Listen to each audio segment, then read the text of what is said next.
좋은 투구 메커니즘은 머리로 이해한다고 만들어지지 않습니다. 투구 영상을 수백 번 보고 좋은 투수의 폼을 따라 한다고 해서 내 몸이 같은 움직임을 만들어내는 것은 아닙니다. 몸은 설명을 듣는 것이 아니라 반복을 통해 움직임을 학습합니다. 그래서 좋은 투수들은 어떻게 팔을 움직일까를 먼저 생각하지 않습니다. 몸이 어떻게 회전해야 하는지를 먼저 느낍니다. 오늘은 회전 평면을 실제 투구 동작으로 연결하는 방법과 현장에서 가장 많이 사용하는 드릴들을 소개해드리겠습니다. 특히 메디신 볼과 플라이오볼 훈련을 하고 있는 선수라면 오늘 내용은 반드시 알고 계셔야 합니다. 1부. 먼저 느낌피를 만들어야 한다.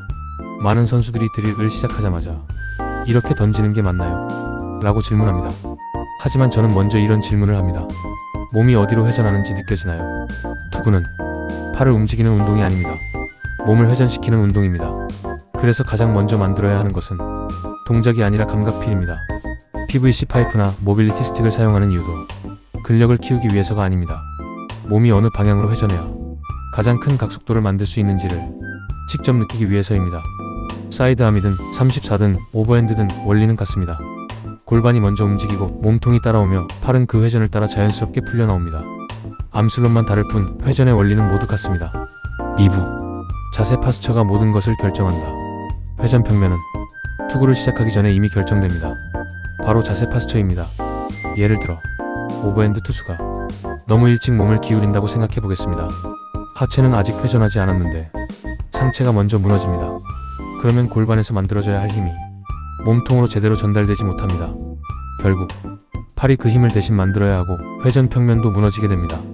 그래서 중요한 것은 골반이 언제 회전하는가, 몸통이 언제 따라오는가, 팔이 언제 자연스럽게 풀려 나오는가입니다.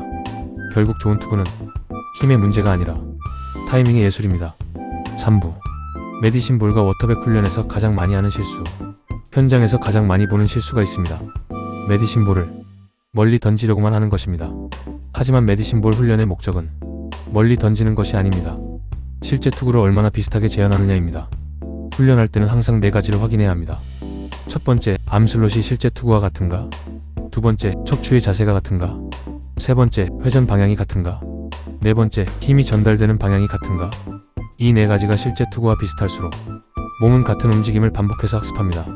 결국 훈련은 강한 사람이 되기 위한 과정이 아니라 같은 공을 반복해서 던질 수 있는 몸을 만드는 과정입니다. 4부. 가장 먼저 해야 하는 드릴. 첫 번째, 스플릿 스탠스 스로. 가장 먼저 추천하는 드릴입니다.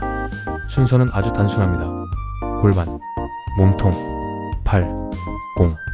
팔은 아무것도 하지 않는다고 생각하십시오. 몸이 던지면 팔은 자연스럽게 따라옵니다.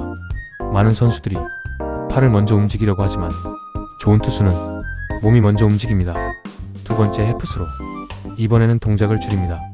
복잡한 요소를 모두 없애고 회전만 남깁니다. 동작이 단순해질수록 몸이 무엇을 하고 있는지가 더 잘 느껴집니다. 이 드릴은 몸통 회전을 배우기에 가장 좋은 방법 중 하나입니다. 세 번째, 롤링 드릴. 이 드릴은 훈련이면서 동시에 평가입니다. 아무 설명도 하지 않고 선수에게 시켜보면 몸이 자연스럽게 어떤 회전 평면을 선택하는지 바로 확인할 수 있습니다. 어떤 선수는 너무 일찍 몸을 기울이고 어떤 선수는 팔을 먼저 쓰며 어떤 선수는 자연스럽게 회전합니다.